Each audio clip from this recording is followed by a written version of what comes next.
My name is Rajan Shah. I'm the chairman of Kenya Association of Manufacturers, and I come from the food and beverage sector. So when we look at any successful manufacturer, we normally look at how they optimize their efficiency, how they actually improve the quality of the product or improve their service delivery. Whilst this is true, it's also important to note that inclusivity and diversity is as important.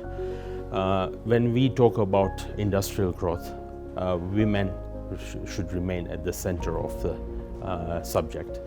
For any discussion around or conversation around competitiveness, without the conversation leading to women's involvement, it is an exercise in futility. That's why we launched the Women in Manufacturing, to promote inclusivity and diversity in manufacturing sector in Kenya.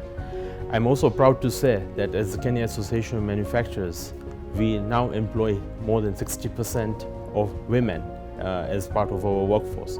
So this is also showcasing and leading by example.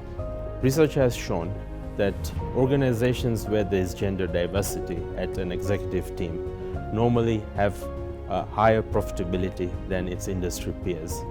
Even at the workplace where there is diversity,